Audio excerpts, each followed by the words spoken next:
Avery had kept a journal for the first 3 months underground, and then stopped because writing things down made them feel permanent, and she wasn't ready for any of this to be permanent. The bunker was 12 feet below the backyard of a house she had bought specifically because it had enough land to dig without neighbors noticing and enough distance from the nearest town that nobody would come knocking when things went sideways. She had spent 6 years building it out, reinforcing the walls, installing ventilation that could filter biological and chemical contaminants, stocking shelves floor to ceiling with food that would outlast her if she let it. People had called her paranoid. Her sister had stopped inviting her to family events because Avery had a tendency to bring up uncomfortable topics at dinner. Things like government overreach and the historical pattern of institutions failing the people they claimed to protect. Her former co-workers had called her a conspiracy theorist, which was a phrase she had always found lazy, a way of dismissing concern without actually engaging with it. She wasn't a conspiracy theorist. She was a pattern recognizer, and the patterns had been screaming at her for years before anyone else thought to look up. The bunker smelled like recycled air and candle wax and the faint metallic tang of the water filtration system running its cycle every 6 hours. She had learned to find it comforting the way other people found the smell of coffee comforting, a signal that the systems were working, that she was still alive, that another day had passed without catastrophe breaking through the hatch above her head. 14 months. She had counted every one of them in a tally on the inside of the storage room door, for vertical lines and a diagonal cross, the way prisoners did it in movies, which she had thought was cliché when she started and now understood completely. You marked the days because the days were the only thing you had control over. Everything else was out of her hands the moment she pulled the hatch shut behind her and listened to the world above her start to come apart.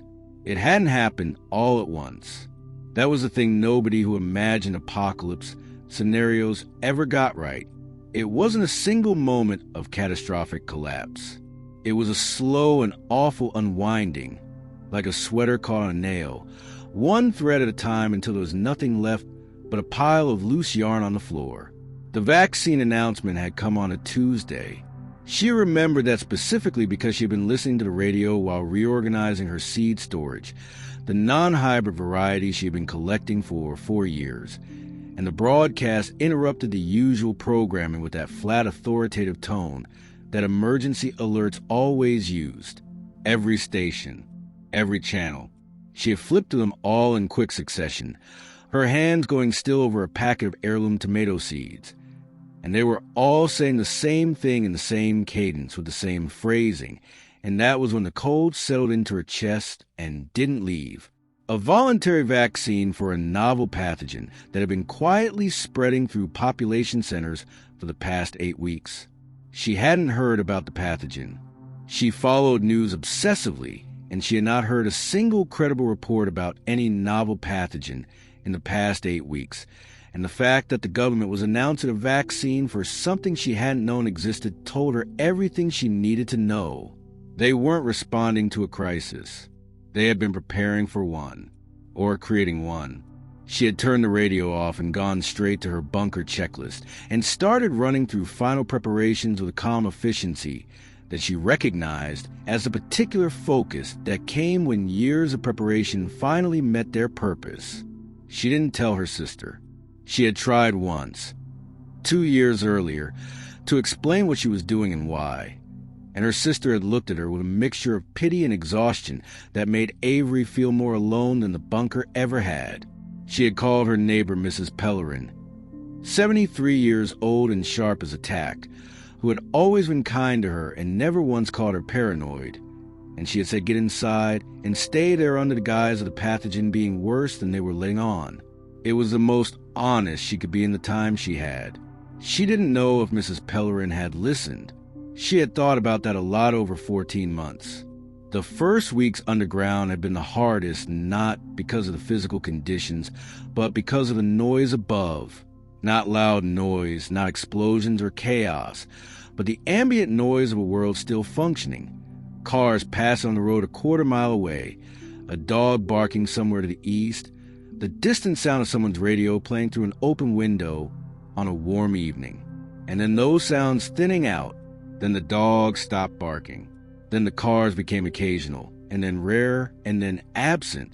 Then the radio went quiet and stayed quiet. The silence that followed was a living thing, and it pressed against the walls of the bunker with a weight she hadn't anticipated. She had prepared for the physical realities of long-term isolation, the calorie math, the water consumption, the psychological checklist she had built from reading every account she could find of people who had survived extended solitary confinement or remote station postings in Antarctica. She had prepared for boredom and fear and physical discomfort. She had not fully prepared for grief, because that was what the silence was. It was grief given a sound, or rather given the absence of one. Every quiet hour was a confirmation of what she already knew, but hadn't fully absorbed, that the world she had existed in before the hatch closed was gone, and the people in it were mostly gone with it, and no amount of preparation made that anything other than devastating if she let herself sit with it long enough. So she didn't sit with it. She kept moving, kept maintaining, kept her hands busy and her mind on systems and tasks. She reorganized the supply shelves by expiration date. She ran diagnostic checks on the ventilation system twice weekly. She did bodyweight exercises in the narrow space between the cot and the south wall every morning, because muscle atrophy was a real concern, and because physical exhaustion was the most reliable way she had found to make sleep come without argument. She read every book she had brought down with her twice, and some of them 3 times. She was on her second pass through a thick manual on soil composition and sustainable agriculture when the scrape happened. It was subtle enough that she almost dismissed it. A single drag of something across the hatch cover above, like a boot heel catching the edge. She set the book down with a deliberate slowness and sat perfectly still and listened. Nothing for a long moment. Then again, softer this time, more of a brush than a scrape, like something passing close rather than stepping directly on it. She had drilled the protocols for this. External contact scenarios. She had called them in her notes, which covered everything from a curious animal to a hostile survivor looking for resources. She moved to the small periscope-style viewer she had installed in the ventilation shaft, a simple angled mirror system that gave her a narrow ground-level view of the yard above. The angle was limited, but enough.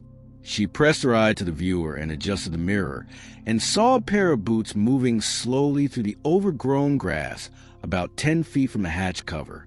Men's work boots, laces loose, moving at the unhurried pace of someone with nowhere to be. She tracked them until they drifted out of her viewing angle, and then she waited for another 40 minutes, still and listening, before she let herself breathe normally again. That night, she made her decision. She had been extending her timeline underground out of caution for the past 3 months, telling herself another month, then another, but the boots changed something in her thinking. If someone was out there walking around, then the immediate biological threat had passed, or at least stabilized, and sitting in a hole in the ground while the world above sorted itself out. Without her was not why she had built this place. She had built it to survive through the worst, and then come back out. The worst had happened. It was time to come back out. She spent the next 2 days running through her exit protocol, checking her gear, loading a pack with a calculated balance of supplies for mobility and sustainability, cleaning and checking a handgun she had kept in a lockbox on the shelf above her cot, and hoping she wouldn't need it. On the morning of the 3rd day, she climbed the ladder and put both hands on the hatch and pushed it open into gray morning light and air that hit her lungs like cold water, and she stood with her head above ground level for a long moment, just breathing it in. The yard was unrecognizable. The grass had gone to knee height and beyond, thick and tangled, and the garden bed she kept neatly along the south fence had exploded into a wild sprawl of volunteers and weeds. The house itself looked intact from what she could see. She pulled herself up the rest of the way and stood in the open air for the first time in 14 months, and the size of the sky felt almost violent after so long underground. She turned slowly, taking in every direction, looking for movement, for smoke, for any sign of what she was walking into.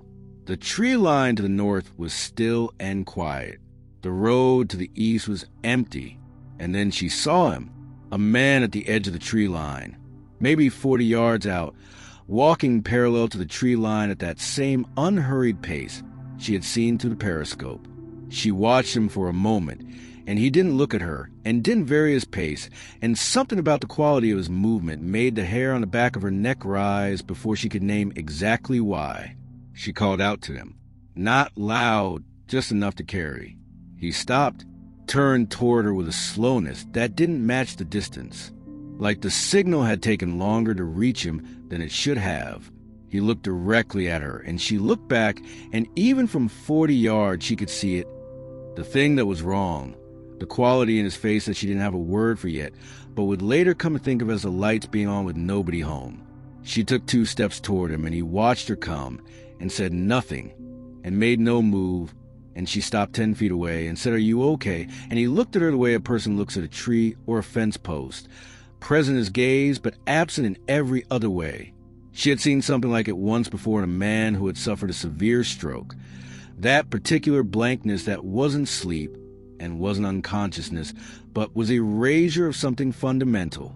She reached out and touched his arm, and he didn't flinch and didn't respond and just kept looking at her with those present empty eyes, and she felt the full weight of what she was looking at settle into her understanding like a stone dropping into still water.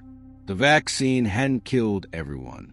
Some of them had survived it, and whatever surviving it had cost them everything that made them who they were. She was still standing there trying to process that when she heard the sound behind her, boots on gravel, deliberate and unhurried, and she turned and saw 2 figures walking up the long driveway from the road, both alert, both watchful, both looking directly at her with eyes that held something the man in front of her completely lacked: recognition, intent, and something else she didn't like at all. She didn't run. Running was the wrong move, and she knew it the way she knew most things, from thinking through scenarios long before they became real. Running told them she was afraid, and afraid people made poor decisions, and poor decisions got you caught or killed. Instead, she turned back to the man with the empty eyes and put her hand on his arm again, like she was tending to someone she knew, and kept her body language loose and unhurried while she watched the 2 approaching figures in her peripheral vision, and ran through her options with the fast, cold logic that had kept her alive for 14 months underground.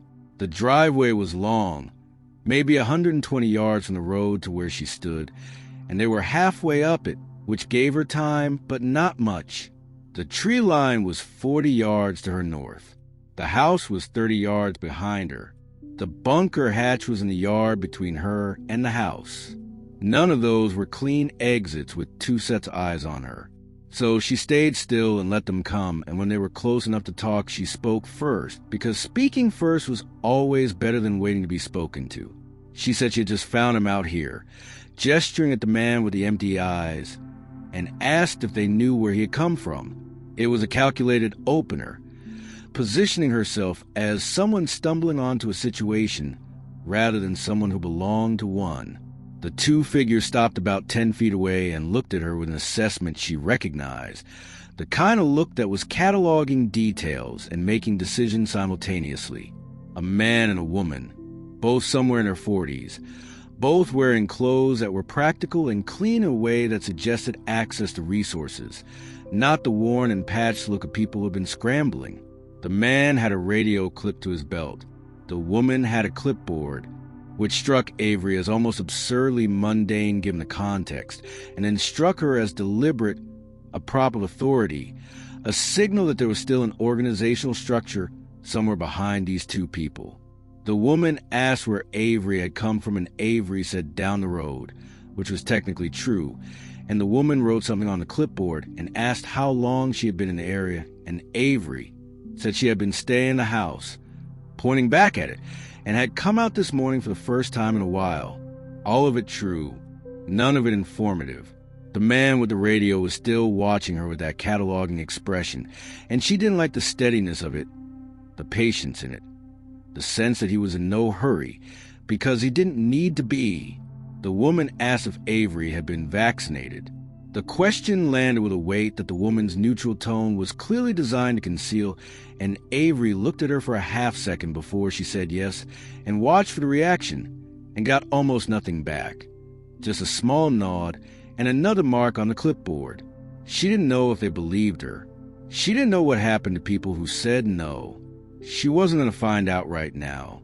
The woman told her there was a settlement 3 miles east where people were being housed and fed and cared for, and that they were doing intake today if Avery wanted to come along.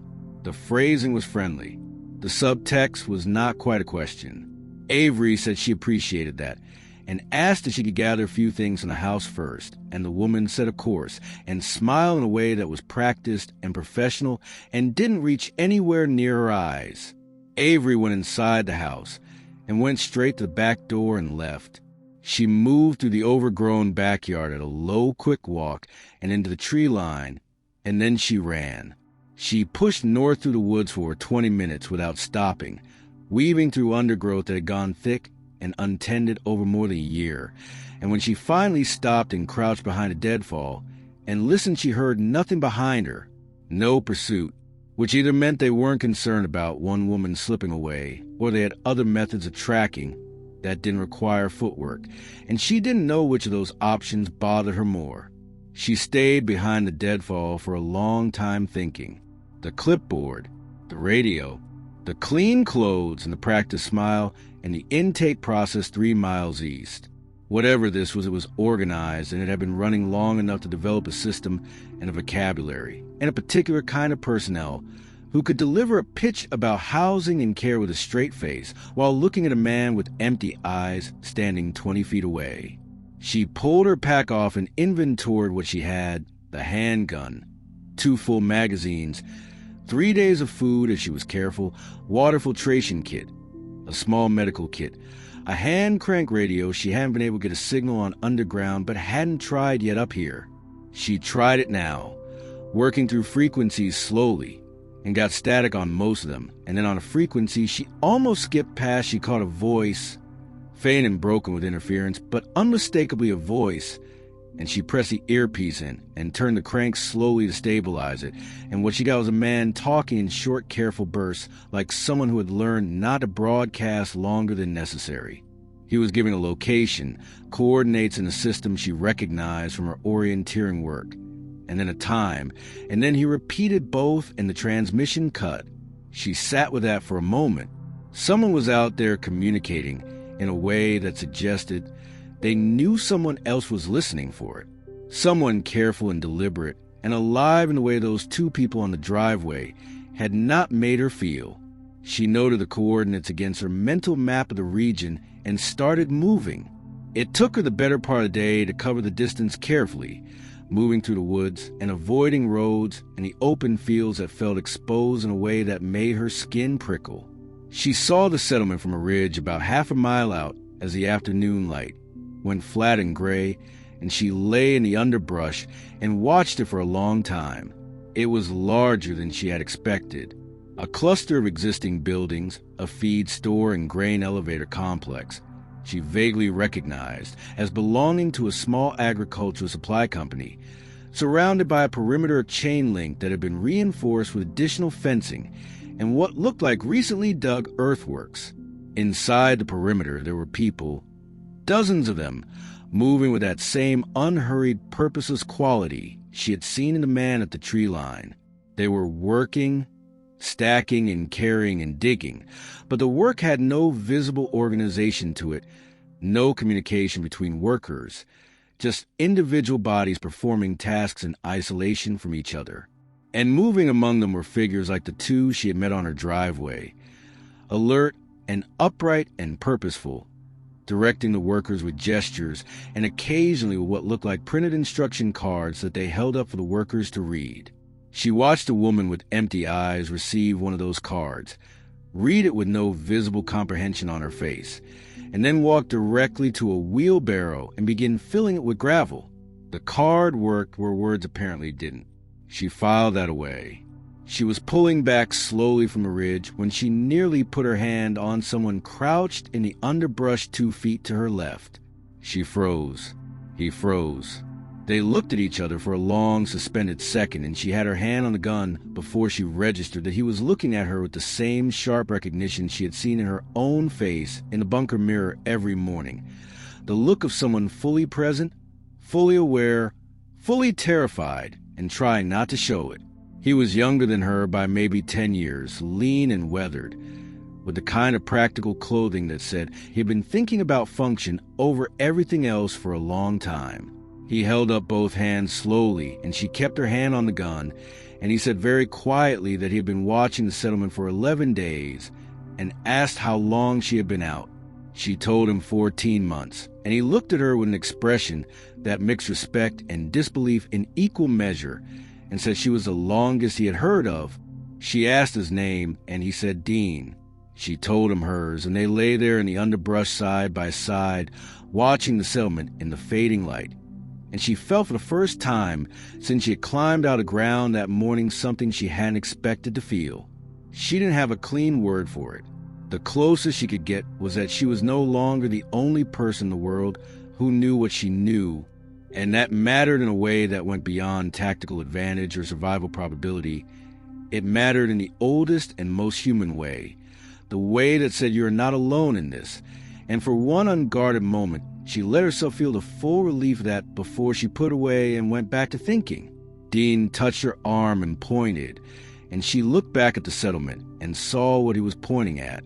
A vehicle had pulled up to the main gate, a dark SUV, clean and fueled, and the man who stepped out had moved through the settlement with an authority so complete and unself-conscious that it was immediately clear he was not staff. He was management. He walked to the center of the yard and stood with his hands behind his back and surveyed the workers with the expression of someone reviewing a production line and making calculations. And even from half a mile away with the light failing, she could see that the other alert figures in the yard straightened when he appeared. Dean leaned close and said that was the 3rd time he had seen that man and that he had been trying to figure out where he was based. She asked Dean if he had heard the radio transmission, and he nodded and said that was why he was on this ridge, that he was trying to triangulate the source because whoever was broadcasting knew things about this operation that nobody standing outside its fence line should know.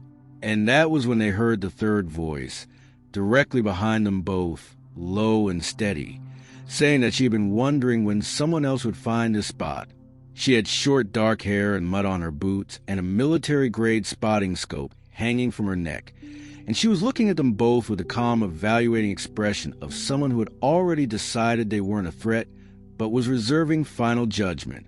She said her name was Lena and that she had been watching the settlement for 3 weeks, and that the man in the SUV had a name and a history, and that if they wanted to know what she knew, they were going to need to move, because staying on this ridge after dark was a risk she wasn't willing to take 2 nights in a row. Avery looked at Dean, and Dean looked at Avery, and some unspoken agreement passed between them the way it does between people who recognize the same quality in each other. The quality of someone who has been making hard decisions alone for too long and knows the value of not having it anymore. They followed Lena off the ridge and into the dark, and whatever came next, Avery understood, was no longer just about surviving. It was about something that required more than one person to carry. Lena's shelter was a gutted hunting cabin about 1.5 miles northeast of the ridge, far enough from the settlement to be outside whatever patrol radius. She had mapped over 3 weeks of observation, and close enough that she could reach her observation point in under 20 minutes if she needed to. She had done things to the cabin that Avery recognized and respected. The window coverings that blocked light from the inside, without blocking sight lines from the inside out. The carefully maintained fire discipline that kept smoke output low and intermittent. The noise management and the way the door was hung, and the floor was padded in the main traffic areas. This was not someone who had stumbled into survival. This was someone who had been preparing for it the same way Avery had, with the same obsessive attention to detail and the same underlying conviction that the preparation was not paranoia but necessity. They sat on the floor, because there was only one chair and none of them wanted the chair, and Lena spread a hand-drawn map across the board between them and started talking. She had been a logistics coordinator for a regional emergency management agency before the collapse, which meant she had access to planning documents and internal communications that most people never saw. And what she had seen in the 2 years leading up to the vaccine announcement had been enough to make her start building her own exit strategy. Not a bunker. She wasn't a bunker person. She said it the way people say they aren't a morning person, as a simple statement of personal architecture, but a network of caches and safe routes and contingency plans that she had quietly assembled over 18 months. She had been at the third cache location, a remote property in the hills, when the announcement came. She had stayed there for 8 months and then started moving when the silence outside convinced her the acute phase was over. She had found the settlement 12 days into her movement and had been watching it ever since. She tapped the map with one finger and walked them through what she had documented. 3 settlements in the region, all operating on the same model, all using the same chain link and earthwork perimeter design, all running what she called the card system, the printed instruction cards that bypass whatever cognitive blockage the vaccine had created in the survivors and produce reliable task completion without requiring comprehension or communication. She had found a discarded card outside the perimeter wire on her 4th day of observation and had kept it. She pulled it from her jacket pocket now and set it on the map, and they all looked at it. It was a laminated index card with a simple printed image on one side, a figure performing a specific physical task, and a color code in the corner that she explained corresponded to a work assignment category. No words, no language at all, just visual instruction reduced to its most primitive form, designed for minds that could still process images and perform physical sequences, but could no longer connect language to meaning or identity to action. Dean picked it up and turned it over and said quietly that someone had put serious thought into this, that this wasn't improvised, that you didn't develop a laminated card system for managing memory wipe survivors in the first few weeks after collapse. You developed it beforehand. Avery had been thinking the same thing, and hearing Dean say out loud made it land differently, made the scale of the premeditation more concrete and more nauseating. This had been planned. Not just a vaccine and not just a population reduction, but the secondary use of the survivors who didn't die, the infrastructure for harvesting their remaining functional capacity. The whole apparatus had been designed and prepared before the first dose was ever administered. Lena nodded like she had been waiting for them to reach that conclusion, and said there was more. She had intercepted 2 radio communications in her 3 weeks on the ridge, both on the same frequency Avery had caught that afternoon, and the voice was always the same man speaking in the same careful abbreviated style. She had transcribed both transmissions, and she pulled a small notebook from her pack and read them aloud. The first referred to a supply transfer between 2 of the regional settlements, and included a reference to productivity metrics, actual numerical assessments of how much labor output the workers were generating per day. The second was more interesting. It referenced someone called the architect in a way that made clear the term was a title, not a description, and it referenced a site it called the origin point in a context that suggested the origin point was both a physical location and something more conceptually significant, something like a headquarters or a founding location. And it referenced a timeline, a specific window of weeks, during which something the transmission called a consolidation was scheduled to occur. None of them knew what consolidation meant in this context. All of them understood it was not good. Dean asked Lena if she had any idea where the origin point was, and she said no, but that the transmission signal had characteristics suggesting it was coming from somewhere to the southwest, which on her map put it within a rough triangle of territory that included 3 possible locations: an old federal facility that had been decommissioned years ago, a private agricultural research campus that had gone dark about 6 months before the vaccine announcement, and a large private estate that had been owned by a holding company she had never been able to fully trace.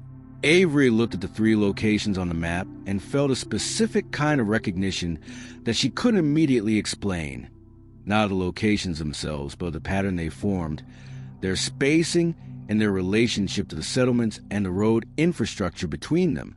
Someone had chosen these locations with the same logistical precision that Lena had used to choose her cache sites. Functional, defensible, connected. This was a network that had been designed the same way her bunker had been designed, by someone who thought in systems and redundancies and long timelines. She asked Lena about the man in the SUV, the one with the authority, and Lena turned to a page in her notebook and said his name was Victor, and that she had identified him from a partial photograph she had taken with her spotting scope on day 9 of her observation. She had recognized him because she had seen his name in internal emergency management documents years earlier, attached to a series of planning exercises that had at the time seemed like routine continuity of government simulations, but in retrospect had been something else entirely.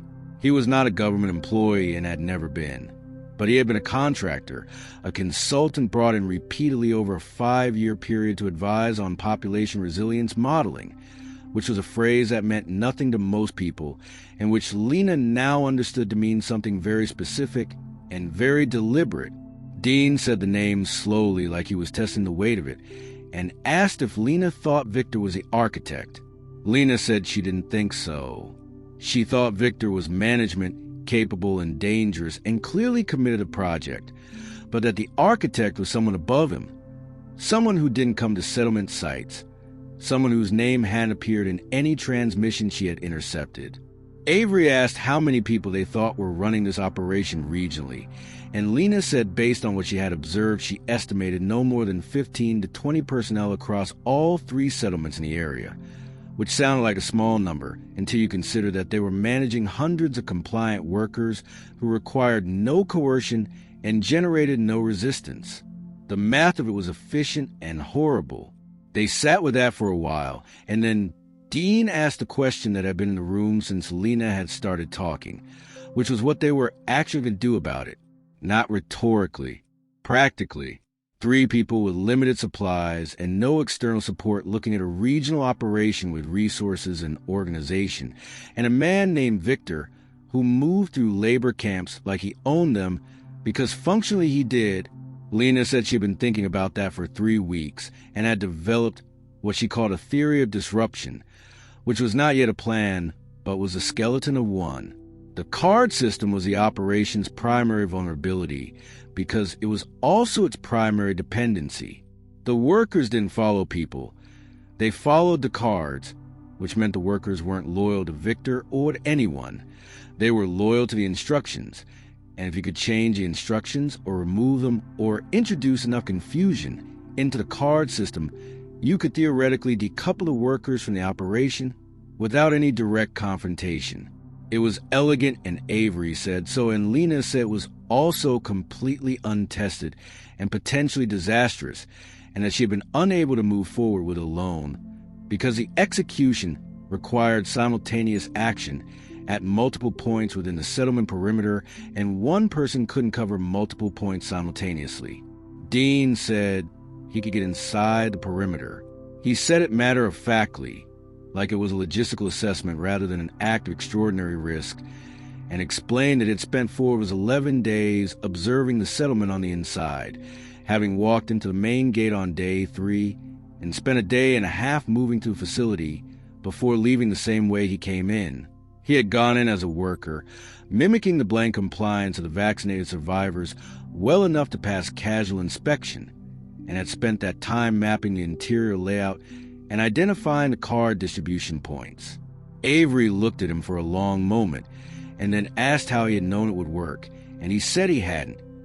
And the honesty of that answer told her more about him than anything else he could have said. She was building a picture of who these 2 people were, and what they were capable of, and whether the 3 of them together were enough for what was beginning to take shape between them. She thought they might have to be. Lena was rolling up her map when the hand-crank radio on the shelf behind her crackled to life on its own, which should not have been possible because it was not set to receive and had not been touched, and the voice that came through was not the careful abbreviated voice from the earlier transmissions. It was a woman's voice, thin and uncertain, and it said a single word before the signal cut. It said, "Please." They all looked at each other in the silence that followed, and Avery reached for the radio, and Lena said, "Don't," and Dean said, "Where did that come from?" And Avery held the radio in her hands and looked at it and thought about a woman's voice saying "please" out of a device that had no business receiving anything, and wondered what kind of person was on the other end of that signal and what it had cost them to transmit it. Then she thought about June, the name she didn't have yet, the face she hadn't seen, and she set the radio down and said they needed a better plan and they needed it fast. She didn't explain to either of them why the urgency hit her so hard in that moment, but she understood what the transmission had clarified without intending to. Someone inside that operation was still in there, still present, and that meant the damage wasn't permanent, and that meant there were people worth going in after. She looked at Dean and Lena and said they were going in, and neither of them argued. In the quiet of the cabin with the dead radio between the three of them began a plan in earnest, and somewhere the edge of Avery's awareness of fourth presence made itself felt. Not a voice yet, not a name, just a faint, unignorable signal of someone waiting to be found. The plan took 2 days to build, and neither of those days felt like enough. Lena ran the logistics the way Avery imagined she had run emergency management operations, methodically and without sentiment, breaking the objective down into components, and assigning each component a timeline and a contingency. Dean provided the interior intelligence, sketching the settlement layout from memory with a precision that impressed even Lena, marking the car distribution points and the personnel patterns he had observed during his day and a half inside.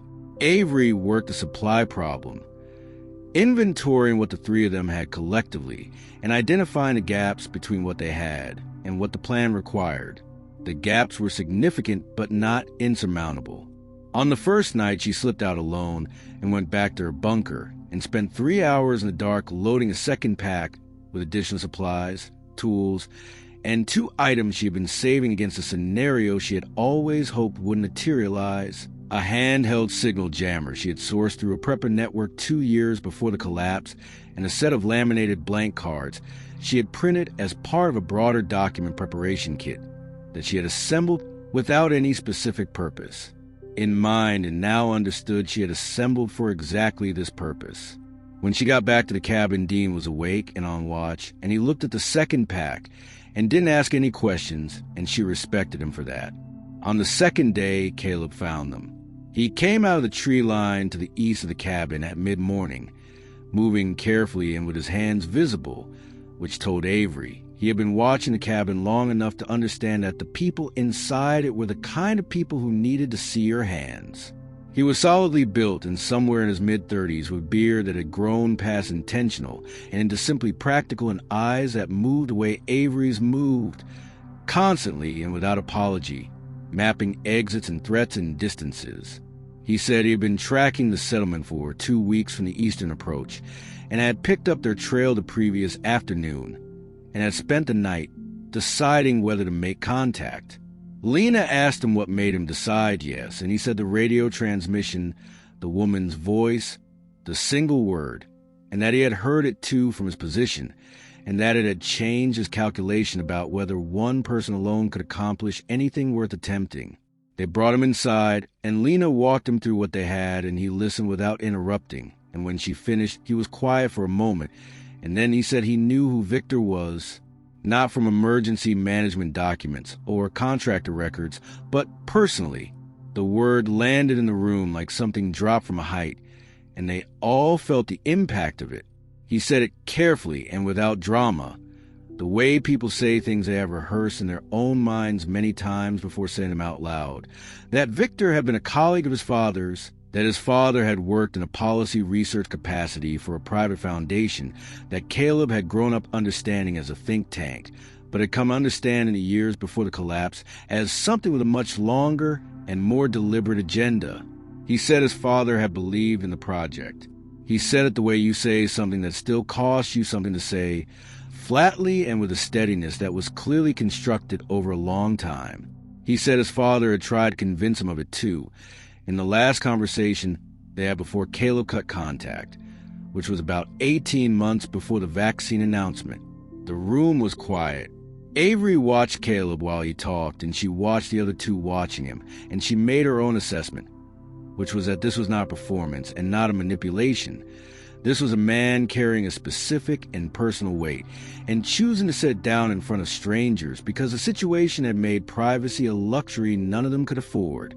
Dean asked what the project was, and Caleb said his father had called it correction, which was a word the Foundation used internally. A correction of the trajectory of human civilization, a managed reduction, and reset designed to eliminate what the Foundation's models identified as the terminal overconsumption that would otherwise collapse the planet's systems within 2 generations. He said it with the same flatness, like he had turned the word correction over in his hands so many times it had worn smooth.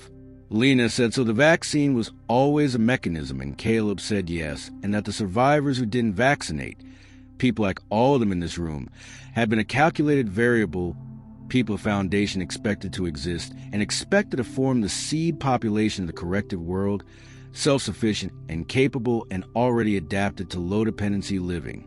The memory-wiped survivors had not been a calculated variable.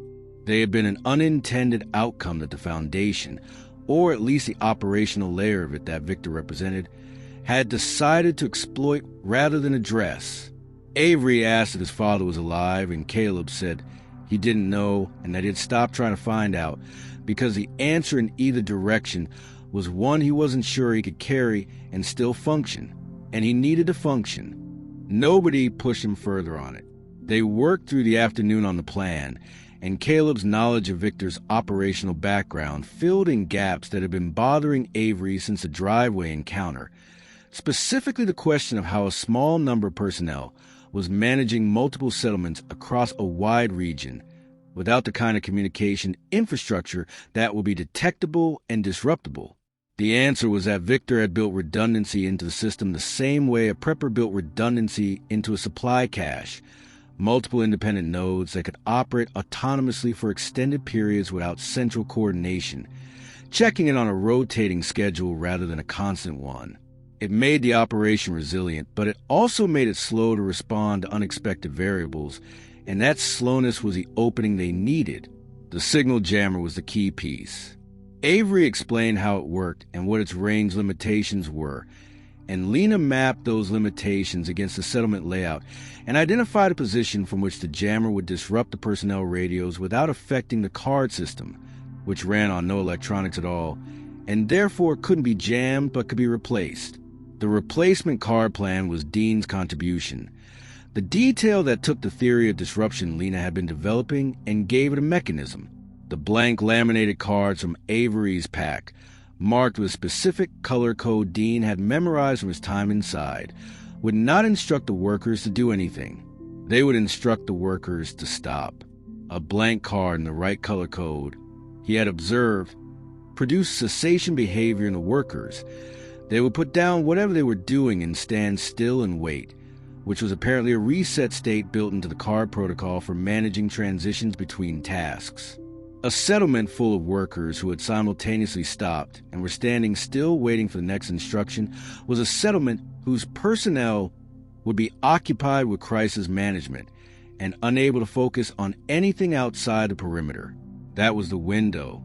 They went over it 4 times from 4 different angles looking for failures and found several and addressed them and found more and addressed those, and at the end of the 4th pass Lena said it was as solid as it was going to get given what they had, and that waiting for more certainty was its own kind of risk because the consolidation timeline of the transmission had reference gave them a window that was already narrowing. Nobody disagreed.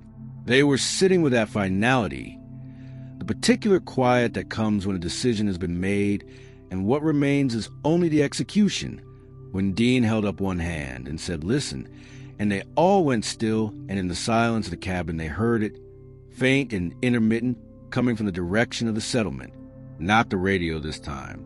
A sound from outside, from the tree line to the south, moving closer with a slow and purposeless quality that Avery recognized before she had consciously processed it. She went to the window and looked through the covered gaps she used for sight lines and saw a figure at the edge of the trees, a woman, moving through the undergrowth with the unhurried, directionless quality of a vaccinated survivor who had wandered from the settlement. She should have kept watching and waited for the figure to pass. Instead, she found herself at the cabin door with her hand on the latch before she fully understood why. Pulled by something she couldn't immediately rationalize, and when she opened the door and stepped out and the figure in the tree line turned toward her, she understood. Because even across the distance, and even in the flat failing light of late afternoon, the woman's face was not empty in the way the others had been. It was almost empty. It was empty the way a room is empty when someone's just left it, with the residual shape of a presence still in the air. And her lips were moving, not words, not yet, but the muscle memory of words, the attempt at language pushing up through whatever wall the vaccine had built. And Avery crossed the yard without deciding to and stood in front of her and said quietly that she was safe and that she was listening, and the woman looked at her with eyes that were 90% gone and 10% terrifyingly present and pushed out a sound that was almost a word, and then was a word, and the word was a name. The name was Caleb. Avery turned back to cabin, and Caleb was already in the doorway, and the color had left his face entirely, and his hand was on the frame like he needed it to stay upright, and he was looking at the woman in the tree line with an expression that Avery understood without needing to be told was recognition, the specific recognition of someone you love looking back at you from somewhere very far away. Nobody moved for a long moment.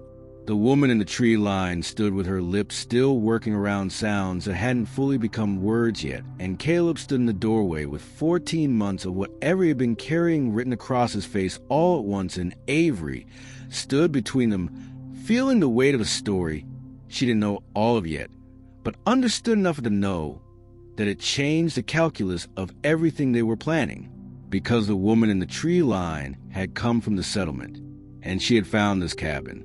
And she had said his name. And whatever the vaccine had done to her mind, it had not reached deep enough to erase the one thing she had been holding on to. And Avery thought about what Caleb had said about his father and about the foundation and about the correction. And she thought that the people who had designed this had made an error in their modeling, a fundamental one. The kind that comes from treating human beings as variables rather than as people. And that error was standing right in front of all of them in the failing light, saying one word over and over into the quiet like a signal fire, like an answer to a question that had been broadcasting for a very long time. And the word was his name, and her name was June, and she was not gone, and that meant none of the others were gone either. And that meant the plan they had built over 2 days in a hunting cabin in the middle of a collapsed world was no longer just a disruption strategy. It was a rescue, and it started now. They brought June inside and sat her near the small heat source Lena kept in the corner of the cabin, and gave her water, which she accepted, without looking at the cup, her hands finding it by feel while her eyes stayed fixed on Caleb, with that almost present quality that was harder to look at than full absence would have been. Full absence was something you could categorize and set aside. This was something you had to keep responding to because it kept flickering, like a signal at the edge of range. There, and then not there, and then there again. And every time it surfaced, Caleb leaned forward slightly without seeming to notice he was doing it. Avery watched him watch June and let it run for a few minutes before she said gently that they needed to understand how she had gotten out of the settlement and whether anyone had followed her. Caleb pulled himself back with visible effort and crouched in front of June and said her name, and she looked at him, and the flicker happened again. And she pushed out 2 words that were effortful and imprecise, but unmistakable. Walked out. He asked if anyone had seen her leave, and she was quiet for a long time, and then shook her head once, a small, deliberate motion that cost her something, and that told Avery 2 things simultaneously, that June's cognitive function was returning in fragments, and that the return was not passive. She was working for it, actively pushing against whatever the vaccine had built inside her. And that kind of effort from someone who had been in that settlement long enough to be put to work meant the barrier was not absolute. It could be crossed from the inside. Lena asked how long June had been in the settlement, and Caleb said he didn't know because he didn't know when she had been vaccinated. And then he stopped and looked at the floor and said she hadn't been vaccinated willingly, that she had been told it was a routine immunization at a clinic in the first week of the announcement, and she had no reason not to trust it, and that the last time he had spoken to her was 4 days before the announcement, when everything had still looked like a world day both lived in. Dean said that answered the question of whether the vaccine had been distributed deceptively outside the mandatory rollout, and Caleb said he assumed so, that not everyone who took it had been a willing participant in a population control program. Most people had simply been told it was protection and had believed that because believing it was the reasonable thing to do, and the people behind it had understood that and counted on it. The ugliness of that sat in the room with them. Avery had refused the vaccine not because she had known what it was, but because she had trusted nothing that came from a unified official source, which was a reflex born of years of watching institutions operate in their own interests while describing it as public interest, and that reflex had saved her life, while people who had done nothing wrong except extend ordinary trust to the structures they had grown up inside had lost everything. She didn't have a clean place to put that thought, so she set aside and went back to plan, because the plan was what they had, and sitting with moral weight they couldn't immediately address was a way of using up time they didn't have. June's arrival had changed two things. The first was the timeline. If she had walked out of the settlement without being seen, then the gap in the perimeter that allowed that would be discovered at some point during a head count or routine check. And when it was discovered, the personnel would start looking for her, and the search radius would eventually reach the cabin. Lena estimated they had somewhere between 6 hours and 18 hours before that became a real problem, which meant the operation they had planned to execute in 2 more days needed to happen in 1. The second thing June's arrival changed was the target. They had planned to disrupt the card system and create chaos in the settlement workforce as a way of forcing the personnel to focus inward and exposing the operation's vulnerabilities. That was still the mechanism, but the objective had shifted from disruption to extraction, and that was a harder and more dangerous thing, because disruption could be executed from outside the perimeter and extraction required someone inside it. Dean said he would go in again, and nobody argued because he was the only one who had done it before, and because his ability to pass as a memory-wiped worker was the operation's best asset. Avery said she would take the eastern perimeter with the jammer, and Lena said she would handle the card replacement from the southern approach where she had identified a gap in the fence coverage on day 7 of her observation. Caleb said he would stay with June. He said in a way that made clear he was not asking, and Avery looked at him, and then looked at June, who was sitting with her hand around the water cup and her eyes following Caleb with that flickering presence, and she said yes. Stay with June, and keep the radio on the frequency in case anything changes. They spent the next 3 hours on final preparation, going over the layout and the timing sequences and the contingencies, until all was as settled as it was going to be. And then Lena said they should sleep in shifts, and Avery took the first watch and sat in the dark cabin with the cover window cracked and listened to the night outside and tried to think about nothing tactical for 10 minutes. Which was something she had practiced in the bunker as a way of managing the cognitive fatigue that came from sustained threat assessment. It mostly didn't work, and it didn't work now either. She thought about the man on the driveway with the empty eyes, and she thought about the woman with the clipboard and her practice smile.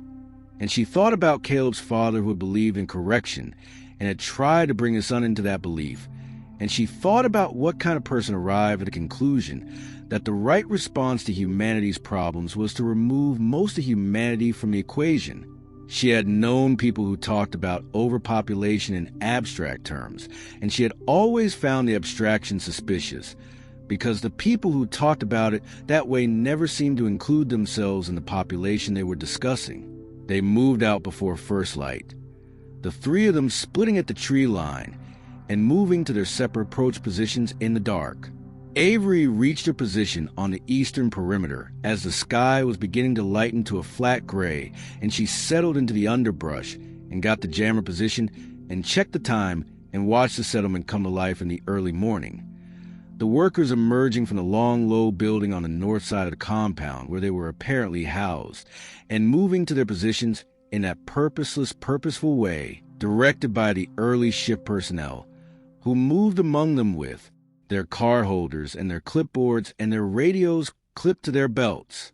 She counted 7 personnel on the morning shift, which matched Dean's earlier observation, and she identified the 2 who carried radios as her priority targets for the jammer. At the agreed time, she activated it. The effect was immediate and visible even from her position outside the perimeter. Both radio-carrying personnel stopped what they were doing simultaneously and looked at their equipment, and then at each other. And then the more senior-looking one began moving toward the main building with the purposeful stride of someone going to report a problem. That was the window. She transmitted a single click on the backup frequency to signal Lena and settled in to watch. For 4 minutes, nothing else visible happened, and she counted the seconds with the specific patience of someone who had learned that 4 minutes was both a very short and a very long time depending on what was happening inside it. Then the first worker stopped. Then 3 more. Then a ripple effect moved through the yard as Lena's blank cards worked their way through the distribution points Dean had identified from the inside. Workers stopping mid-task and standing still with the waiting quality of the system in reset, and the remaining personnel in the yard began reacting with an urgency that was almost comical in its helplessness, because there was nothing to confront and nothing to threaten and nothing to fight. Just a yard full of people who had stopped working and were waiting for an instruction that wasn't coming. It was working. It was actually working, and Avery let herself feel that for exactly 1 second before the sound of a vehicle engine reached her from the road to the west, and she turned and saw the dark SUV coming fast, and understood that Victor had been notified and was coming personally, and that the window they had was now significantly smaller than planned. She transmitted 2 clicks on the backup frequency, which was the abortion group signal, and then she held her position because abandoning the jammer before Dean was clear the perimeter was not something she was willing to do, and she watched the SUV pull through the main gate and Victor step out and survey the stopped workers with an expression that was cold and controlled and that shifted when he looked toward the eastern perimeter, and his eyes moved across the tree line with a slow, methodical scan of someone who had considered the possibility of exactly this, and she went completely still and stopped breathing, and the scan passed over her position and continued, and she exhaled, and he turned back to his personnel and began issuing instructions, and she watched the yard for Dean and did not see him, and then she saw him near the north building, moving toward the perimeter wire and the reset crowd, using the stopped workers as cover, and she watched him reach the fence and find the gap Lena had identified and push through it and into the trees, and she waited 60 more seconds, and then she pulled the jammer and moved.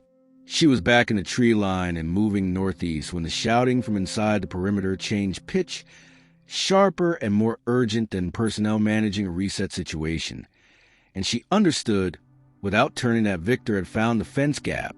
She pushed faster and transmitted 3 clicks on the backup radio, the converged signal, and got 2 clicks back from Lena within seconds and nothing from Dean, and she ran. She reached the cabin 7 minutes later, and Caleb was at the door, and she said Dean, and he shook his head, and she was still watching the tree line. When Dean came through the underbrush at a run with mud on his jacket and blood on his left hand, and a look on his face she had not seen before. He said Victor had seen him. Not clearly, not long enough to identify him, but enough to know a face that didn't belong, and that he had lost the 2 people sent after him in the creek bed to the south. But losing them was not the same as them stopping. They were out the door in under a minute. 5 people moving north into deeper woods. The plan half intact and half in pieces. Victor behind them and the settlement disrupted but not dismantled, and somewhere out ahead of them whatever came next waiting to be met. They moved for 3 hours without stopping, pushing north and then northeast through terrain that got progressively rougher and more demanding, which was a disadvantage for 5 people carrying weight, but a greater disadvantage for anyone following who didn't know the ground. Lena knew the ground. She had been moving through it for weeks, and she navigated without hesitation, picking routes that minimized their trail signature and used the natural features of the landscape. Creek crossings and rock outcroppings and dense stands of second-growth timber. To break the line of pursuit, June kept pace better than any of them had expected. She wasn't fast and she wasn't fluid, but she was consistent, moving with a dogged physical persistence that Avery recognized as a body operating on reserves that the mind hadn't been fully consulted about. And twice, when she stumbled, Caleb was there before she finished falling, his hand on her arm. And June looked at him each time with that flickering presence that was becoming less intermittent and more sustained the further they got from the settlement, as though distance from the place was itself a kind of medicine. They stopped at a creek crossing to rest and refill water, and Avery used the time to assess what they had and what they needed. The jammer had done its job and was now dead weight, so she buried it under a rock shelf in the creek bank. They had food for 2 days if they were careful, and 1 day if they weren't. The backup radio still had battery. The plan, the original plan, was no longer the plan. The settlement had been disrupted but not dismantled, and Victor was now aware that the disruption had been deliberate and organized, and he was the kind of man who would respond to that information by consolidating rather than retreating, pulling his resources inward and accelerating whatever the consolidation timeline had been moving toward, which meant the window they had thought was weeks was now days or less. Dean said at first that they needed to go back, and nobody contradicted him because everybody was already thinking it. Not to the settlement they had hit. That position was compromised, and Victor would be waiting for exactly that move. But to the origin point, the place Lena had identified as the source of the transmissions, the private agricultural research campus that had gone dark 6 months before the vaccine announcement, and that Lena's triangulation had placed as the most probable source. If Victor was going to consolidate, then he was going to consolidate there because that was where the architecture of the operation lived, the communications infrastructure and the documentation, and whoever the architect above Victor actually was. And dismantling the operation at its edge without touching its center was not dismantling it. It was pruning it, and pruning it gave it time to grow back. Lena spread the map on a flat rock, and they looked at the campus location, and the distance and the routes between here and there, and she said it was 11 miles, and that moving carefully it would take them the better part of the day, and that arriving at night was both the safest and the most tactically sound approach.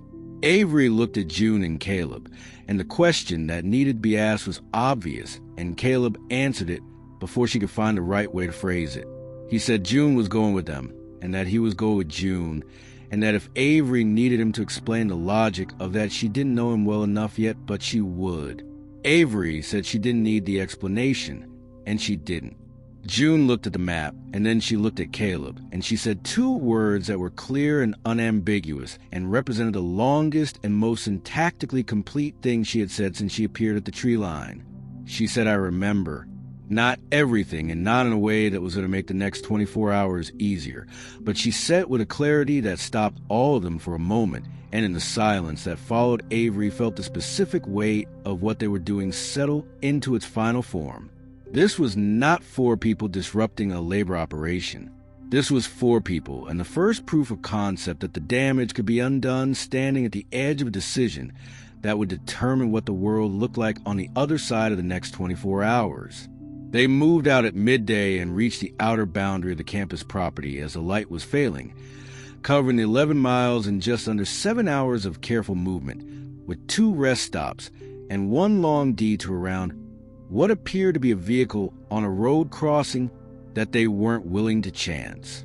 The campus was larger than Lena's map suggested, a cluster of low institutional buildings inside a perimeter that was more substantial than the settlements they had seen, solid fencing rather than chain link, with lighting on a generator system that was running, which meant the power infrastructure here was intact and being maintained. They counted 3 vehicles in the lot visible from their observation position on a wooded rise to the northwest. One of them was Victor's SUV. He had beaten them here, which meant either he had anticipated this move or he had been coming here anyway as part of consolidation, And either way, it told them that the architect was inside those buildings right now. Dean counted 4 personnel visible on exterior positions, fewer than the settlement had run, which suggested either the campus was lightly staffed or the majority of the personnel were inside. Lena said the building at the center of the complex was the most likely location for the communications infrastructure based on the antenna array on its roof, and Avery agreed and said that was the objective and that everything else was secondary. They went in at full dark.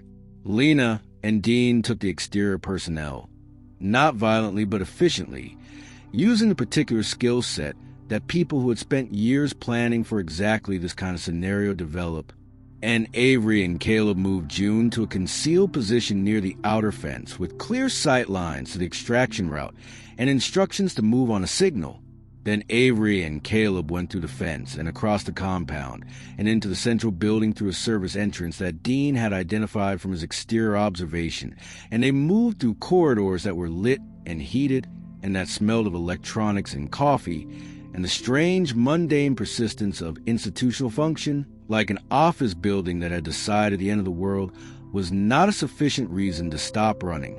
They found the communications room on the 2nd floor, and they found Victor standing outside it. He was alone, and he was looking at them with an expression that was not surprise, and that was the most unsettling thing about it, the complete absence of surprise, as though he had been waiting for this particular meeting and had decided how it was going to go. He said Avery's name, and she didn't let herself react to that, and asked how he knew it, and he said he had been to her property and found her bunker, and that he had expected her to surface eventually, and that he had wanted to meet her for some time. Caleb said Victor's name, and Victor looked at him with something that was more complicated than recognition, something that carried history in it, and said that Caleb's father would have wanted him here, and Caleb said don't, and the word landed with a weight that closed that line immediately.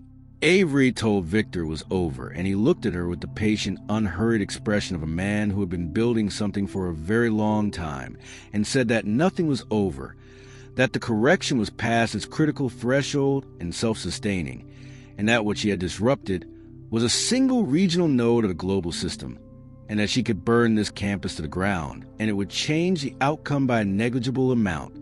She asked him about the memory wipe survivors and whether he considered what had been done to them an acceptable outcome of a plan his organization had designed, and he said the word acceptable with a slight emphasis that suggested he found the moral framing of the question naive, and she understood in that moment that this was a man who had genuinely reasoned his way to his position. Not a sadist, not a nihilist, but something in some ways more difficult to argue with, a true believer in a framework that had simply excised certain categories of harm from its accounting.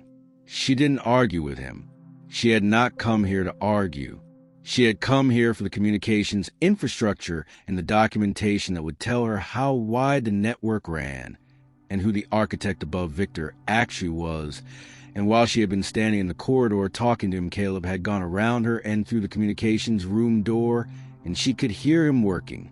Victor moved to stop him, and Avery stepped into the space between them, and he looked at her, and she looked back, and they both understood that this was the moment, and she said that he was going to let him work, and that when he was done, they were going to walk out of here, and that what came next was not an ending, it was a beginning, and that he could choose what side of it he was on. Victor was quiet for a long time. Down the corridor behind him, a door opened, and a woman, who was clearly the architect, older than Victor and with the particular bearing of someone accustomed to rooms where all final decisions landed on them, walked out and looked at the situation and made a very rapid assessment, and said to Victor that he should let them finish. Victor looked at her and then looked at Avery and stepped back. Caleb emerged from the communications room 12 minutes later with a hard drive and a portable document scanner loaded with files, and a look on his face that said what it found was more than they had hoped for, and they moved out the way they had come in, and Victor and the architect let them go, and Avery thought about that the entire way back to the fence line, the willingness to let them go, and she understood it as what was not defeat and not mercy, but a calculation, a long game move, from people who thought in decades. And she understood that what they had taken from that room was important, but that the work that came after would be the harder and longer work, the work of reaching the memory wipe survivors one by one, and helping them back to themselves the way June was coming back. Slowly and then faster, and then all at once. And building from those recoveries the argument that the correction had not worked the way its architects intended, because people were not.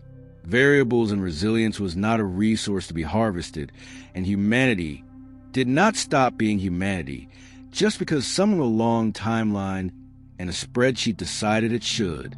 They found Dean and Lena at the extraction point, and June was standing rather than sitting. And when Caleb reached her, she looked at him with eyes that were present in a way they hadn't been 4 hours earlier, and said his name the way you say the name of someone you've been looking for. Avery stood in the dark at the edge of a campus that held the documentation of the worst thing anyone had ever planned, and felt something she hadn't expected to feel again so soon. Not safety, not victory, but possibility. The stubborn kind that belongs to people who refuse a version of the world someone else designed for them, and who survived not because they were selected, but because they decided not to disappear. She put the hard drive in her pack and said, let's move, and they moved, and the world ahead was broken and unfinished, and theirs to rebuild.